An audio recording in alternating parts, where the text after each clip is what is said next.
Friends, welcome to my channel Shiksha Saar. मैं ममता दुबे आप लोगों के लिए आज क्रोमोसोम का वीडियो लेकर के आई हूँ। मैंने नेक्स्ट वीडियो में आप लोगों को बताया था सेल डिवीजन के वीडियो में ही कि अगला नेक्स्ट वीडियो हम क्रोमोसोम का बनाने वाले हैं। तो हम क्रोमोसोम को आज डिटेल में पढ़ेंगे कि क्रोमोसोम कैसे दिखते हैं, किस तरह का स्ट्रक्चर होता है उनका, उनमें कौन कौन से ऐसे उनके पार्ट होते हैं जो किस किस तरह का वर्क करते हैं। तो आज हम क्रोमोसोम पर वीडियो लेकर के आए हैं आप लोगों के लिए। तो मैं आप लोगों को सबसे पहले बता दूं कि क्रोमोसोम जो है वो क्या होते हैं। क्रोमोसोम न्यूक्लियस में पाए जाते हैं, ये हमें पहले भी हमने पढ़ा है। प्रीवियस वीडियो में मैंने जब आपको सेल डिवीजन के समय में बताया था कि क्रोमोसोम हमारे न्यूक्लियस में प्रेजेंट होते हैं। तो न्यूक्लियस में प्रेजेंट होते हैं, लेकिन जो क्रोमोसोम है उसको हम कब देख सकते हैं अच्छे से, उसकी स्टडी करने का जो सही समय होता है वो मेटाफेज होता है। सेल डिवीजन के समय में जो मेटाफेज स्टेज होती है उसमें हम क्रोमोसोम को आसानी से देख सकते हैं। क्यों? क्योंकि उस समय वो छोटे भी होते हैं और थोड़े से मोटे होते हैं और सेंट्रोमियर जो है वो स्पष्ट दिखाई देता है। तो सेंट्रोमियर की स्थिति के आधार पर हमने क्या देखा था कि क्रोमोसोम कुछ इस तरह से हमें दिखाई देते हैं। हमने इस तरह से देखा था कि ये सेंट्रोमियर की पोजीशन है, इसे हम सेंट्रोमियर की पोजीशन बोलते हैं। और ये मेटाफेज में स्पष्ट होती है, इसलिए क्रोमोसोम का स्ट्रक्चर हम आसानी से देख सकते हैं। और इनका ये जो क्रोमेटिड्स हैं वो भी स्पष्ट रूप से दिखाई देते हैं मेटाफेज में और एनाफेज में। तो मेटाफेज और एनाफेज स्टडी के लिए बहुत अच्छी स्टेज होती है क्रोमोसोम की स्टडी के लिए। तो आज हम क्रोमोसोम का शुरू से पढ़ेंगे कि क्रोमोसोम है क्या, क्रोमोसोम किस तरह से होते हैं। तो सबसे पहला पॉइंट हमारा यही होगा कि क्रोमोसोम क्या है, न्यूक्लियस में प्रेजेंट होते हैं। सबसे पहला पॉइंट तो हमारा, जैसे हमने न्यूक्लियस में क्रोमोसोम कहाँ पाए जाते हैं, क्रोमोसोम न्यूक्लियस में प्रेजेंट होते हैं और इन्हें आसानी से देखा जा सकता है। कैसे देख सकते हैं? इनमें क्रोमो का मतलब होता है कलर और सोम का मतलब होता है बॉडी। क्रोमोसोम का मतलब क्या हुआ, यहाँ क्रोमो कलर और सोम बॉडी। तो इसकी बॉडी को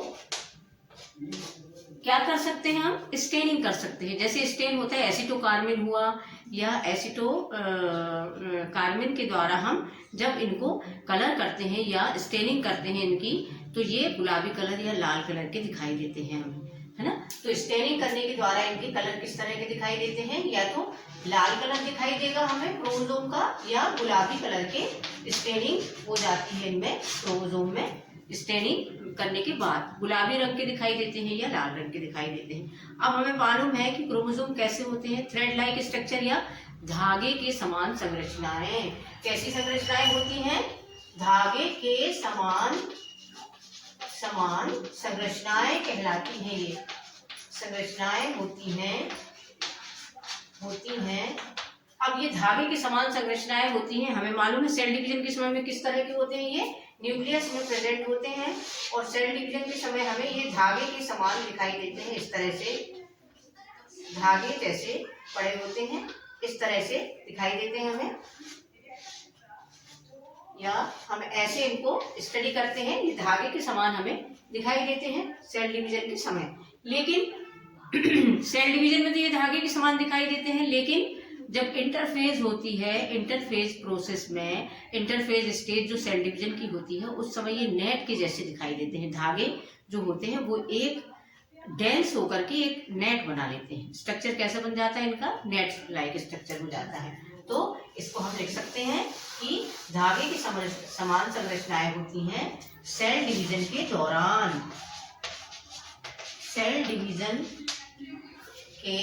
दौरान। लेकिन इंटरफेज में ये कैसे दिखाई देती हैं, लेकिन इंटरफेज में हम ये नेट लाइक स्ट्रक्चर के दिखाई देते हैं। नेट लाइक स्ट्रक्चर होता है। क्रोमोसोम को सबसे पहले किसने बताया था क्रोमोसोम के बारे में, क्रोमोसोम के बारे में सबसे पहले स्ट्रासबर्गर ने बताया था या खोजा था उन्होंने। स्ट्रासबर्गर ने सबसे पहले खोजा था इनको, सबसे पहले खोज की थी, लेकिन नाम किसने दिया है? वॉल्डेयर ने। नाम सबसे पहले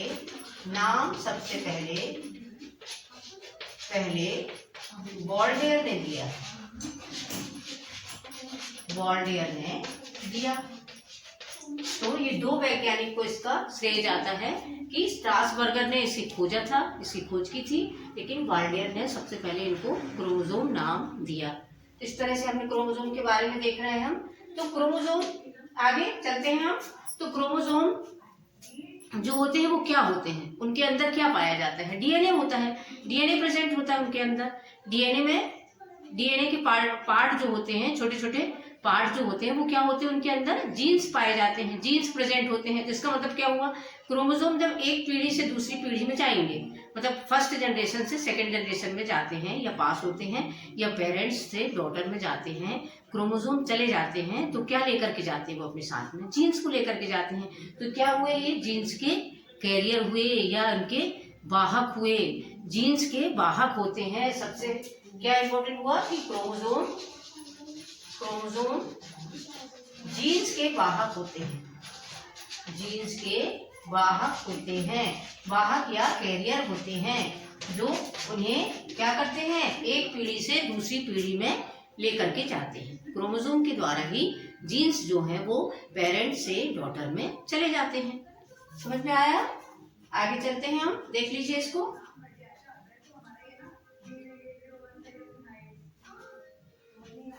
चलिए आगे देखते हैं। और क्रोमोसोम में हम सबसे पहले हमने क्या देख रहे हैं? हम अभी इंट्रोडक्शन देखेंगे, इसके बाद हम उसका स्ट्रक्चर देखेंगे कि क्रोमोसोम किस तरह के होते हैं, क्रोमोसोम में क्या क्या पाया जाता है। अब क्रोमोसोम की यदि हम परिभाषा दें तो क्या दे सकते हैं हम परिभाषा? क्रोमोसोम की यदि हम परिभाषा देते हैं तो क्या समझ में आता है हमें कि क्रोमोसोम जीन्स के वाहक होते हैं। क्रोमोसोम यदि डेफिनेशन देखते हैं, यदि हम डेफिनेशन, तो क्या होगा? क्रोमोसोम जीन्स के वाहक होते हैं और ये क्या करते हैं? लगातार सेल डिवीजन के दौरान क्या करते हैं? डिवीजन होते जाते हैं और अपने स्ट्रक्चर को एक जनरेशन से दूसरी जनरेशन में चले जाते हैं या पास करते हैं। तो क्या होगा? जीन्स के वाहक होते हैं, क्रोमोसोम जीन्स के वाहक होते हैं और ये लगातार सेल डिवीजन के द्वारा डिवीजन की प्रोसेस करते हैं और अपने स्ट्रक्चर को, अपनी संरचना या हम मॉर्फोलॉजी कह सकते हैं, मॉर्फोलॉजी और फिजियोलॉजी को एक जनरेशन से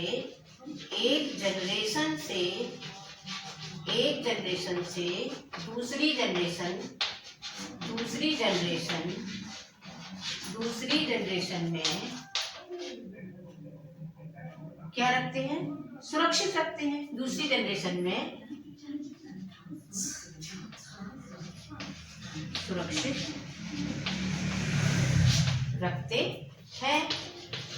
रखते हैं से तात्पर्य है कि पेरेंट्स में जैसे क्रोमोसोम का नंबर था, जैसे क्रोमोसोम का स्ट्रक्चर था, वैसे ही क्रोमोसोम का स्ट्रक्चर, उसकी मॉर्फोलॉजी, उसकी फिजियोलॉजी, जो उसकी संरचना है, उसके कार्य की है या उसका जो भी वो एक्टिविटीज करते हैं वो एज इट इज पेरेंट्स में जैसी होती थी वैसी ही डॉटर में भी होगी। तो क्रोमोसोम का जो सेल डिवीजन के दौरान जो एक जनरेशन से दूसरी जनरेशन में वो अपने कैरेक्टर को या अपनी मॉर्फोलॉजी को या अपनी फिजियोलॉजी को चेंज नहीं करते हैं कि एक जनरेशन में कुछ और है, दूसरी जनरेशन में कुछ और हो गए, या पेरेंट्स में कुछ और डीएनए थे और डॉटर में कुछ और चले गए, तो ये चेंज नहीं होता है। तो क्रोमोसोम अपना कुछ भी चेंज नहीं करते हैं, उनकी संरचना, उनकी मॉर्फोलॉजी, उनकी फिजियोलॉजी एक जनरेशन से दूसरी जनरेशन में सीधे पास होती है, सुरक्षित रखते हैं वो। उनकी जैसी जनरेशन पेरेंट्स में थी वैसी ही उनकी संरचना डॉटर में भी जाती है। तो ये इसकी हम परिभाषा यदि हम इस तरह से देते हैं तो दे सकते हैं। अब क्रोमोसोम का नंबर क्या होता है? क्रोमोसोम का जो नंबर होता है, यदि हम नंबर देखें तो हमने देखा था ह्यूमन में कितना होता है, इसका क्रोमोसोम का नंबर 46 होता है।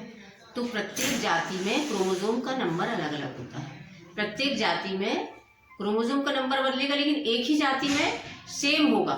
मतलब मनुष्य जाति जो है, सभी मनुष्यों में क्रोमोसोम का नंबर सेम होगा। 46 मतलब 46 होगा। ये नहीं है कि मनुष्य पुरुषों में अलग हो जाएगा, स्त्रियों में अलग हो जाएगा, ऐसा नहीं होता है।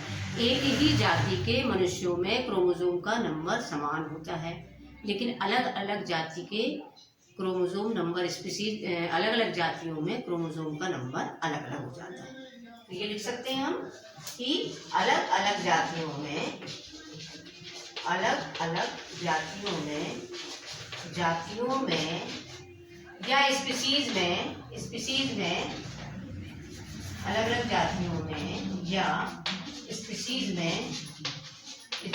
में क्रोमोसोम का नंबर अलग अलग होगा, लेकिन एक ही जाति में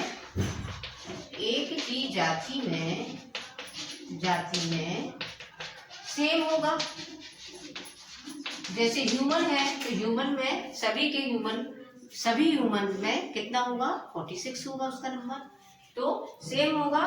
तो जैसे ह्यूमन में हमें मालूम है ह्यूमन में कितना होता है, ह्यूमन में 46 होता है क्रोमोसोम का नंबर, ह्यूमन में 46 होता है। इसी तरह से बहुत सारे एनिमल्स हैं और प्लांट्स में अलग अलग होता है इनका नंबर।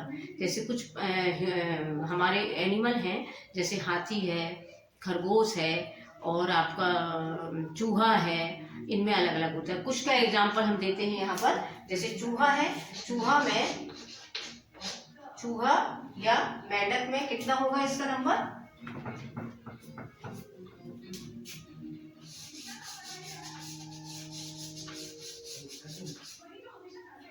यहाँ चूहा में कितना होता है इसका नंबर? 44 होता है। इसी तरह से मेंढक में 42 होता है इसका नंबर, और खरगोश में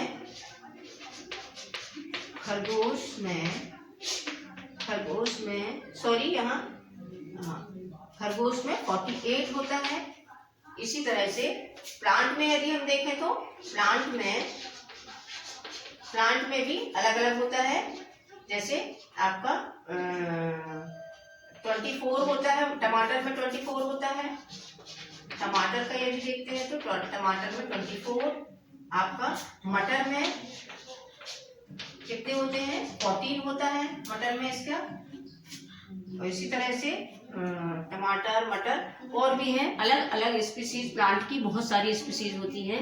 मटर है, गोभी है और आपका आलू है। आलू में 48 होता है, आलू में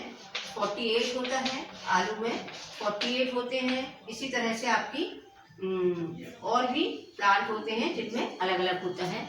गन्ना होता है, गन्ना में 80 होता है। गन्ना में क्रोमोसोम का नंबर 80 होता है। इसी तरह यहाँ पर आपका हाथी जो होता है उसमें कितना होता है? हाथी में 80 होता है। हाथी में एनिमल में। तो इस तरह से क्रोमोसोम का नंबर जो है हर एनिमल में अलग अलग होगा और हर सब्जियों में अलग अलग होगा। एनिमल का ये क्रोमोसोम का नंबर बदल जाएगा। अब ह्यूमंस में हमें मालूम है सभी ह्यूमंस में कितना होगा? 46 होगा। तो इस तरह से यदि क्रोमोसोम का नंबर देखें हम तो ये अलग अलग होता है। ये देख लीजिए एक बार, मैं मिटा देती हूँ इसको।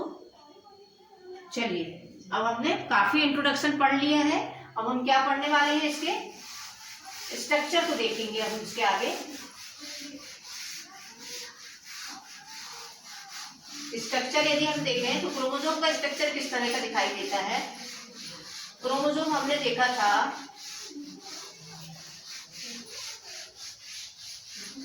क्योंकि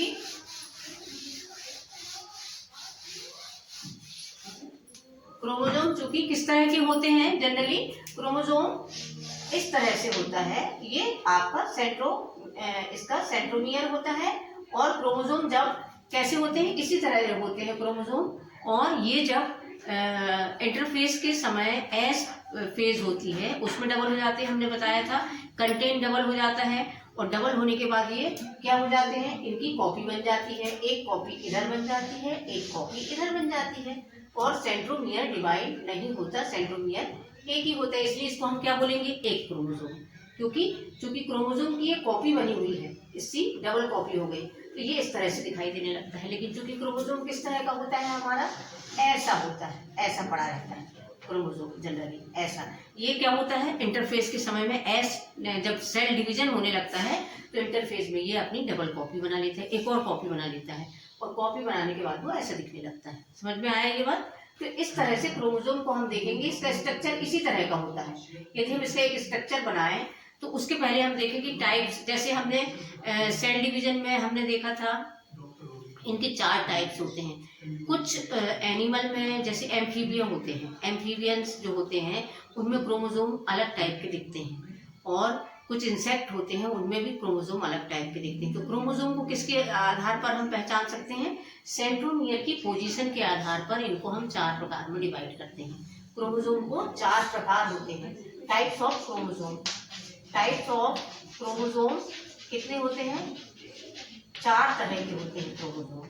कौन कौन से होते हैं, पहला होता है टीलोसेंट्रिक। टीलोसेंट्रिक में क्या होगा, क्रोमोसोम का जो होगा, टीलोसेंट्रिक में क्रोमोसोम जो होते हैं उनमें सेंट्रोमियर की पोजीशन कैसी होती है, बिल्कुल टॉप में होती है, और उसकी आर्म्स कितनी होती है, एक ही आर्म होती है। जैसे ये है, इसकी एक भुजा है, एक भुजा, और यहाँ पर सेंट्रोमियर होता है, ये इस तरह से। तो ये सेंट्रोमियर की पोजीशन सबसे ऊपर होती है, और आर्म्स कितनी होती है इसमें, एक ही होती है आर्म, एक भुजा होती है, टीलोसेंट्रिक। ये टीलोसेंट्रिक कहलाते हैं इस तरह के। अब एक्रोसेंट्रिक, दूसरा कौन सा होता है, एक्रोसेंट्रिक। एक्रोसेंट्रिक जैसे ये वाले जो होते हैं, इस तरह के क्रोमोसोम जो होते हैं जिनमें एक ही भुजा होती है, एक जैसे ये हमारे पास क्या है, एक क्रोमेटिड्स है, तो ये हाफ क्रोमेटिड्स हुआ, एक भुजा हुई। एक भुजा जो होती है वो टीलोसेंट्रिक, ये किस में पाया जाता है, ये जनरली इंसेक्ट में होता है। इस तरह के क्रोमोसोम इंसेक्ट में पाए जाते हैं। ये जैसे ये हमारा ह्यूमंस में हम देख रहे हैं अभी, तो इसमें क्या है, एक क्रोमेटिड्स है, और यहाँ पर कितने क्रोमेटिड्स हो गए, डबल हो गया, ये यहाँ 2 क्रोमेटिड्स हैं, यहाँ एक है। अब यहाँ पर क्या हुआ, हाफ क्रोमेटिड्स, मतलब भुजा जो है एक ही आर्म्स होती है, इसकी आर्म्स 2 भाग नहीं होते भुजा की। मतलब सेंट्रोमियर की पोजीशन के आधार पर हम इसको कितने टाइप्स में डिवाइड करते हैं, सेंट्रोमियर की पोजीशन के आधार पर इनको डिवाइड किया गया है 4 भागों में, टीलोसेंट्रिक, एक्रोसेंट्रिक। एक्रोसेंट्रिक में क्या होगा, सेंट्रोमियर एक भुजा बड़ी होगी और एक छोटी होगी। किस तरह से होगी, एक भुजा इतनी बड़ी होगी, तो एक भुजा जो होती है वो कैसी होगी, बहुत छोटी होगी, इस तरह से होगी, ऐसी होगी, इस तरह से। इसको हम एक्रोसेंट्रिक बोलते हैं। इसी तरह से यदि हम देखा सब मेटासेंट्रिक, सब मेटासेंट्रिक, सब मेटासेंट्रिक में क्या होगा, सब मेटासेंट्रिक जैसे हम लोगों के ह्यूमंस के जो क्रोमोसोम हैं, आपको सेल डिवीजन के समय में एनाफेज में हमने बताया था, एनाफेज में ये अलग अलग हो जाते हैं, अलग अलग जाते हैं। तो किस किस शेप के दिखते हैं, कभी ये वी शेप के दिखते हैं, तो कभी जे शेप के दिखते हैं, तो कभी एल शेप के दिखते हैं। तो सब मेटासेंट्रिक में किस तरह के दिखाई देंगे, एक भुजा बहुत लंबी होगी, इनकी एक भुजा बहुत लंबी होगी और एक भुजा इनकी छोटी होगी, इस तरह से। सब मेटासेंट्रिक में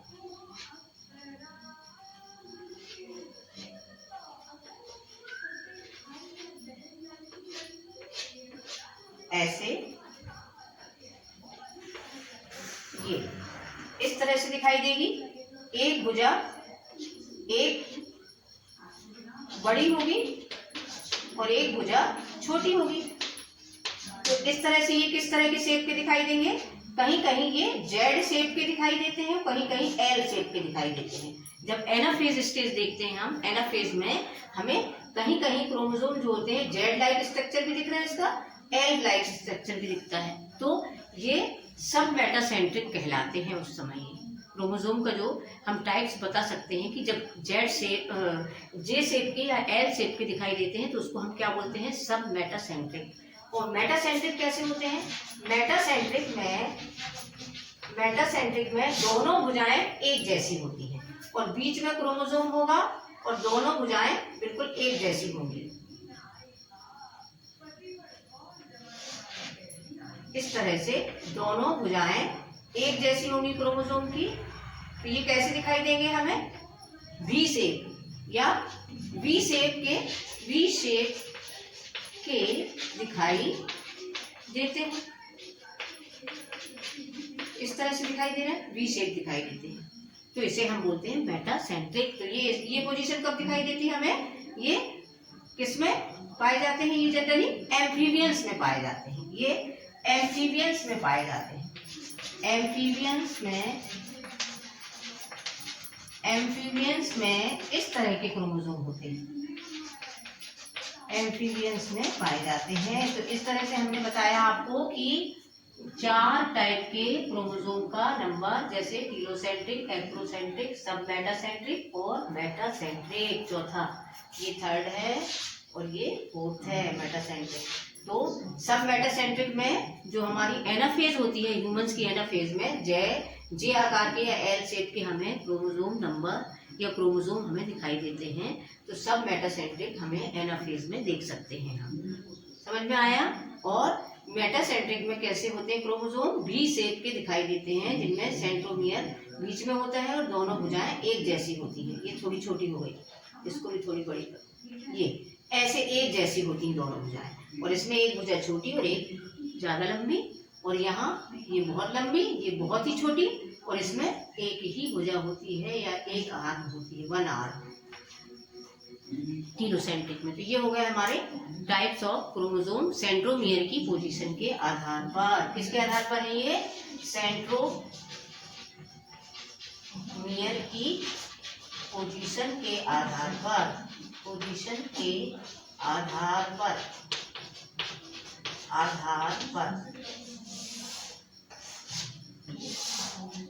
समझ में आया। अब आप लोग देख लीजिए, इसको चारों प्रकार दिए हैं आपके सामने।